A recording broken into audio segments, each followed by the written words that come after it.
جنات کا غلام قسط نمبر 30۔ عورت نے ہچکیوں میں پانی پیا اور روتے ہوئے کہنے لگی ٹالی والی سرکار سے، بابا جی برسوں بعد مجھے سکون ملا ہے۔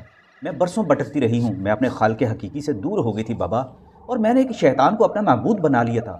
ہائے میں کتنی بد قسمت تھی بابا، بڑی ہی نامراد تھی میں سوچا کرتی تھی اگر میں کالا علم سیکھ لوں گی تو میری بڑی واہ واہ ہو جائے گی، میری دنیا بہت بڑی ہو جائے گی، دنیا مجھ سے ڈرا کرے گی، میں دنیا کو اپنی شیطانی حرکتوں سے ڈراتی رہوں گی۔ اور میں ڈراتی بھی رہی بابا، معصوم لوگوں کو گمراہ کرتی رہی بابا۔ میں بہت گناہ گار ہوں بابا، میں نے اپنے مسلمان بہن بھائیوں کا خون پیا ہے بابا، میں تو معافی کے لائق بھی نہیں رہی بابا۔ بابا میری سفارش کر دو، مجھے سکون دے دو بابا، مجھے واپس بلا لو، مجھے میری دنیا واپس لا دو بابا۔ وہ بلک بلک کر روتی رہی، ایسے لگ رہا ہے بابا جیسے دل اور دماغ سے منو بوجھ اتر گیا ہے۔ یہ کلمہ جو بابا تم نے سنایا ہے، بخدا اگر میں اس کو پکڑ لیتی، اپنے رب کو پہچان لیتی اور اس کے حضور روتی بلکتی رہتی، عبادتوں کے نذرانے پیش کرتی رہتی، اسے مناتی، اس کے آگے جھکتی، تو مجھے ان ہزاروں سجدوں سے نجات مل جاتی جو میں نے کالا علم سیکھنے کے لیے کیے ہیں۔ میں بہت گناہ گار ہوں بابا، مجھے اب خود سے گھن آ رہی ہے، ہر منظر میرے سامنے کھل رہا ہے۔ وہ دیکھو وہ زبیدہ، ہاں اس پاک زاد اور شریف زادی عورت زبیدہ کا چہرہ میرے سامنے آ رہا ہے بابا، فلم سی چل رہی ہے۔ یہ کیا ہو رہا ہے میرے ساتھ؟ اس عورت کی آنکھیں کسی خوف سے یکدم کھل گئیں اور دیدے پھاڑ پھاڑ کر وہ ٹالی والی سرکار کی طرف دیکھنے لگی۔ بابا زبیدہ آ گئی ہے۔ وہ خوف سے ادھر ادھر دیکھنے لگی۔ ہاں آجا زبیدہ آجا، میں تیری ہی مجرم ہوں، میں تیری ہی قاتل ہوں، میں نے ہی تیرے بچے کھائے ہیں۔ میری بہن آ اور میرا کلیجہ نکال کر کھا لے تو۔ دیکھ آج تیری مندہ بی بی خود یہ کہہ رہی ہے، اعتراف کر رہی ہے، لے میرا نہیں تو اپنا جوتا اتار کر میرے سر پر مار، اتنا مار کہ میرے سر کا قیمہ نکل جائے۔ وہ ادھر ادھر دیکھ کر ہذیان بکنے لگی۔ غالباً اس کا نام مندہ بی بی تھا۔ خوف اور ذہنی انتشار سے اس کی آنکھیں پھٹ چکی تھی اور سر سے چادر بھی سرک گئی تھی۔ ہوش میں آ جا میری بچی۔ بابا ٹالی والی سرکار نے دوبارہ اس کے سر پر دست شفقت رکھا اور اس کے سر پر پھونک مار کر بولے، سب ٹھیک ہو جائے گا۔ بابا اسے کہو نا مجھے جوتے مارے، میرا کلیجہ نکال دے بابا، میں بہت بری عورت ہوں بابا۔ مندہ زارو کتار روتی جا رہی تھی۔ بابا میں اکبر علی کے پیار کی ٹھکرائی ہوئی عورت تھی، اس سے سچا عشق کرتی تھی بابا۔ اگر وہ مجھے چاہتا تھا، میں دیوانگی کی حدیں پار کر گئی تھی بابا، اور اس کو حاصل کرنے کے لیے مجھے کوئی ہوش نہیں رہا تھا۔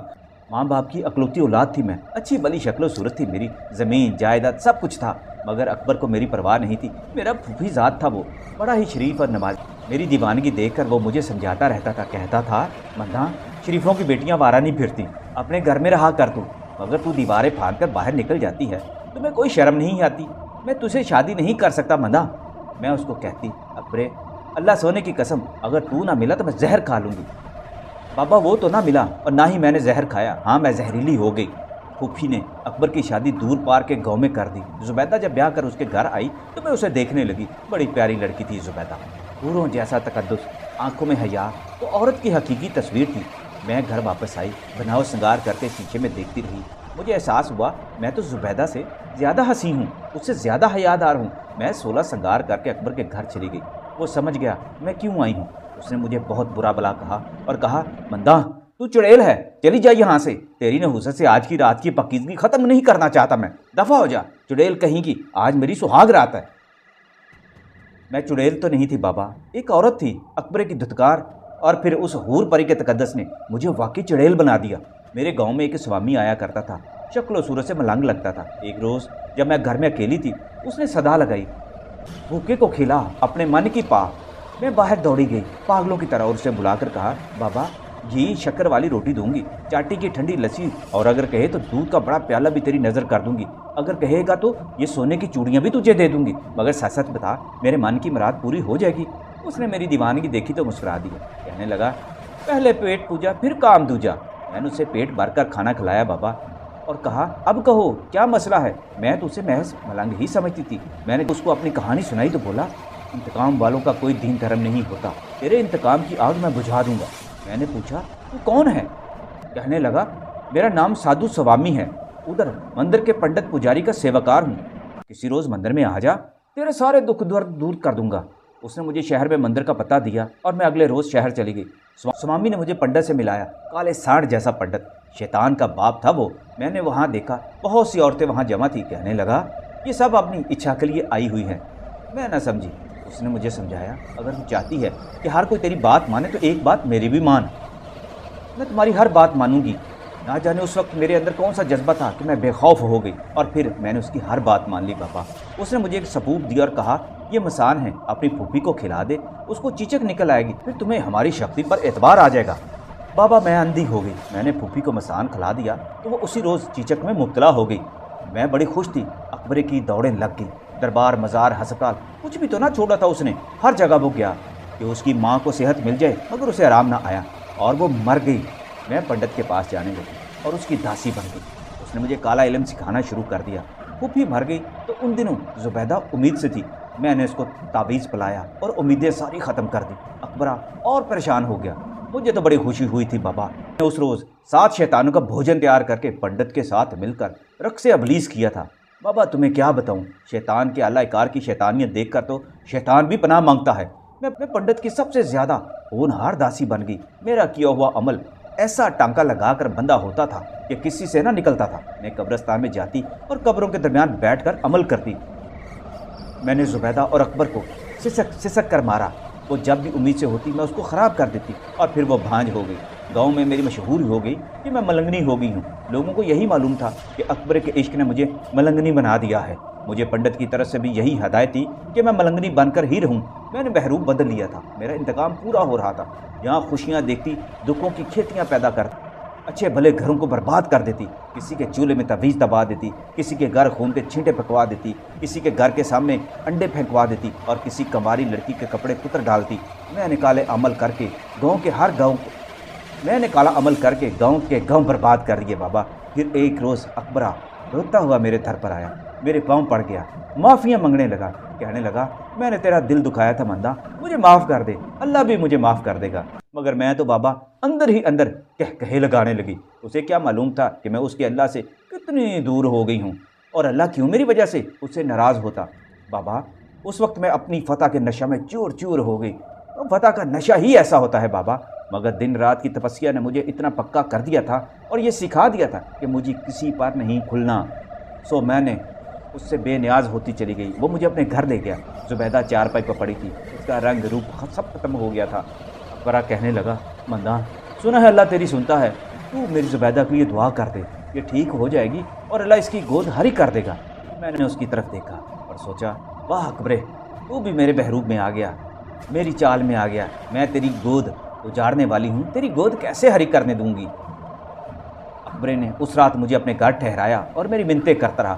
میں نے ایک منصوبہ بنایا اور اپنے کالے عمل کی کاٹ کرنے لگی۔ زبیدہ کے گرد جادو بھری تاریں اور دھاگے کاٹنے لگی۔ اس کی بندنوں کی گریں کھولتی رہی، رات بھر یوں ہی کرتی رہی، اور پھر چند روز بعد پورے گاؤں میں مشہور ہو گیا۔ ملنگنی مندہ کی دعا سے زبیدہ صحت یاب ہو گئی ہے، اس کی گود ہری ہو گئی ہے، لیکن وہ سب میرے انتقام سے غافل تھے بابا۔ آخری مہینہ چل رہا تھا کہ اسے برے برے خواب آنے لگے۔ راتوں کو اٹھ کر وہ چیختی چلاتی، چارپائی سے نیچے اتر جاتی اور چادر دوپٹہ اتار کر پھینک دیتی، پھر صحن میں آ کر آسمان کی طرف رخ کر کے خاموش ہو کر اس کی تاریک بلندیوں کو دیکھتی رہتی۔ یہ سیاہ راتوں کے دن تھے۔ اکبرہ بڑا پریشان ہو گیا کہ زبیدہ کو کیا ہو گیا ہے۔ ایک آدھ روز بعد جب یہی واقعہ دوبارہ ہوا تو وہ میرے پاس بھاگا ہوا آیا۔ میں قبرستان میں ہی تھی، اپنی کٹیا سے باہر پکی قبر کے پاس، اس کا ہی انتظار کر رہی تھی۔ مجھے یقین تھا وہ آئے گا، اور آج کل میں آئے گا۔ وہ آیا، بھاگتا ہوا، ہانپتا ہوا، روتا ہوا، بلکتا ہوا میرے پاس پہنچا تو قبر کے سرہانے آ کر گر گیا۔ اس نے میرے پاؤں پکڑ لیے۔ بی بی عقیدت کا مارا ہوا مجھے مندہ کی بجائے بی بی کہنے پر مجبور تھا۔ بی بی میں مر گیا، لٹ گیا، چل میرے ساتھ۔ زبیدہ کی حالت بڑی خراب ہے۔ میں آنکھوں میں دیے جلائے بیٹھی تھی، پتلیوں پر دیے کی ایک لو بھڑکتے ہوئے شعلے کی مانند جل رہی تھی۔ اسی شعلے کی آخری نوک پر میرا دل ٹھہرا ہوا تھا، دھیرے دھیرے سے سلگ رہا تھا، پگھلتا جا رہا تھا۔ میرا دل موم نہیں تھا، فولاد تھا، فولاد، جو پگھل کر میرے پورے بدن میں پھیل چکا تھا۔ میں اس کی طرف تکتی رہی، میری آنکھوں سے بلند ہوتی ہوئی حسد، کینے اور انتقام کی آگ اسے دکھائی نہیں دے رہی تھی۔ بی بی سنتی ہے کیا؟ میری زبیدہ مر جائے گی، میرا بچہ مر جائے گا۔ مر جانے دے اسے۔ میں جب بولی تو قبرستان کے سناٹے میں اس کی ہچکیاں تھیں اور میرا لہجہ ہر طرح کے جذبات سے خالی ہو چکا تھا۔ کیا کہتی ہو مندہ؟ آنسو اس کی پلکوں پر ٹھہر گئے، منہ کھلے کا کھلا رہ گیا۔ تو کہتی ہے زبیدہ مر جائے، میرا بچہ مر جائے؟ ہاں وہ مر جائے گی اکبرے، وہ مر جائے گی۔ اس نے تجھے برباد کر دیا، نصیبوں چلی تیری ماں کو کھا گئی، تیرے بچے کو کھا گئی، اور آج پھر؟ میں اسے بدگماں کرنے لگی۔ نہیں نہیں، ایسا نہیں ہو سکتا، اکبرہ چل آیا۔ میری زبیدہ بڑی بختوں والی تھی، دیکھا نہیں اس کا چہرہ کتنا معصوم اور پاکیزہ عورت ہے، وہ نمازیں پڑھتی ہے۔ وہ بڑی پاکیزہ اور معصوم ہے، اور میں بدماش تھی، آوارہ تھی، گندی تھی، بدصورت تھی۔ اکبرے تو نے تو میری موت کا جشن منایا، تو نے میری روح مار دی، میرا سب کچھ چھین لیا۔ اس وقت تجھے رحم نہیں آیا تھا مجھ پر؟ اکبرہ گھبرا گیا، کہنے لگا مندہ کیا کہہ رہی ہے تو؟ میں وہی کہہ رہی ہوں اکبرے جو تو نے میرے ساتھ کیا۔ میں بھی گری تھی تیرے قدموں میں، مگر تو نے مجھے دھتکار دیا۔ جب تو میرے قدموں میں گرا تو میں نے تجھے اٹھا لیا۔ یہی ایک عشق کی ماری عورت اور حالات کے ستائے ہوئے مرد کا حال ہوتا ہے اکبرے۔ آج تو اس عورت کے پاس آیا ہے جو اب تجھے کچھ نہیں دے سکتی۔ تیری نفرت نے مجھے یہاں تک پہنچایا ہے اکبرے۔ میں تیرے عشق میں فنا ہو گئی تھی۔ دنیا کہتی ہے مندہ اکبرے کے عشق میں ملنگنی ہو گئی، مگر تو نہیں جانتا لوگوں کے دلوں میں میرے لیے رحم تھا، مگر تو نے مجھے کبھی اپنے گھر میں نہیں رکنے دیا اکبرے۔ جا چلا جا، اب میں تیرے لیے کچھ نہیں کر سکتی۔ میری باتیں سن کر وہ پریشان ہو گیا اور بولا بی بی میں جانتا ہوں میں نے تیری قدر نہیں کی، لیکن یہ دنیا میں تو ہوتا رہتا ہے، کوئی کسی کو پسند کرتا ہے تو اس کا مطلب تھوڑی ہے کہ اسے حاصل بھی ہو جائے۔ یہی بات تو اب کے سوچ، جو تو چاہتا ہے ضروری نہیں کہ وہ تو پالے گا۔ میں غصے میں کھڑی ہو گئی، میرے کرتے کے گھنگرو چھنکنے لگے، دور کہیں ناقوس بجنے کی آواز سنائی دی۔ میں نے آج کی رات سادھو کو بلایا تھا۔ ناقوس کی آواز اس بات کی غمازی تھی کہ میں نے اس سے جو منگوایا تھا وہ لے کر آ رہا تھا۔ میں نے بڑا بھرپور اہتمام کیا تھا آج کی رات۔ ایک طرف زبیدہ کا جنازہ اٹھنا تھا اور دوسری طرف اکبرہ سدا میرا داس بن کر قبروں کی مجاوری کرتا رہتا۔ آج کی رات کہ ابھی وہ ہوش میں تھا، میں اپنی نفرت کا ابال اس پر ظاہر کر رہی تھی۔ اس رات اسے سب کچھ کہہ جانا چاہتی تھی۔ اکبرے تم مرد بڑے کمینے ہوتے ہو، تم عشق کرتے ہو تو ہر صورت میں اپنے محبوب کو حاصل کرنے کی کوشش کرتے ہو، اپنے ماں باپ کو مجبور کر کے اپنا ساتھ ملا لیتے ہو، محبوب کو گھر سے بھی نکال لاتے ہو، اور وہ ٹھکرائے تو ہزاروں جتن کر کے اس تک پہنچ جاتے ہو۔ یہ سماج بھی تمہارا ساتھ دیتا ہے اکبرے، ایک کمزور عورت کو کمزور بنا کر اسے حاصل کر لیتے ہو، مگر جب کوئی عورت عشق میں فنا ہوتی ہے تو اس کو جوتے مارتے ہو، اسے بے غیرت کہتے ہو۔ تم کیا جانو یہ عشق کیا ہوتا ہے اکبرے؟ تم تو عورت کو صرف ایک جنس کے طور پر خریدنے والے بیپاری ہو۔ تو اتنی نفرت کرنے لگی ہے مندہ؟ اکبرہ گھبرا گیا۔ نفرت یہ تو بڑا چھوٹا لفظ ہے اکبرے، میں تو اب اس سماج کے سارے مردوں سے نفرت کرتی ہوں۔ میں نے اپنے اندر کی عورت کو مار دیا ہے، میں تو اب بھڑکتی ہوئی آگ ہوں۔ نفرت اور تکبر نے مجھے مدہوش کر دیا ہے، یہ سب تیری وجہ سے ہوا ہے، اور تو چاہتا ہے میں تجھے سکھ اور شانتی دوں؟ تو چاہتی کیا ہے؟ اکبرہ گھبرا کر بولا۔ میں کیا کرنا چاہتی ہوں؟ میں کہے برسانے لگی، مجھ پر دیوانگی طاری ہو گئی تھی۔ میں نے تجھے کہا نا میں آگ ہوں، تجھے اور تیری خوشیوں کو جلا کر راکھ کر دوں گی۔ تجھ میں ہمت ہے تو آ مجھے بجھا دے، اس آگ کو بجھا دے، ٹھنڈا کر دے اس آگ کو، مگر اب نہیں کر سکتا تو اس کو ٹھنڈا۔ تیرے پاس علم کی وہ طاقت نہیں جو مندہ ملنگنی کو جلا سکے۔ مندہ دیکھ تو ایسا کچھ نہیں کرے گی، بہت ہو گیا، اب تو میرے پاس رہے گی، چل میرے گھر۔ میں نے تجھ سے معافیاں مانگ لی تھی اور تو نے مجھے معاف کر دیا تھا۔ میں غصے سے بولی، چل دفع ہو جا کتے، تو مجھے اس وقت گھر لے کر جانے کے لیے آیا ہے جب یہ قبرستان میرا گھر بن چکا ہے؟ میری بارات کب کی یہاں آ چکی ہے؟ میں نے ان مردوں سے شادی رچا لی ہے اکبرے، میں زندہ تھوڑی ہوں اب۔ یا دفع ہو جا، میری نظروں سے دور ہو جا، میں تیری شکل نہیں دیکھنا چاہتی۔ اب ایک منٹ بھی تو یہاں رکا تو میں تجھے مار ڈالوں گی، یہاں کسی قبر میں تجھے گاڑ کے رکھ دوں گی۔ وہ ایسا گھبرایا کہ بھاگ اٹھا، اس نے پلٹ کر بھی نہیں دیکھا۔ سادھو ناقوس بجاتا ہوا قبرستان میں آ گیا تھا۔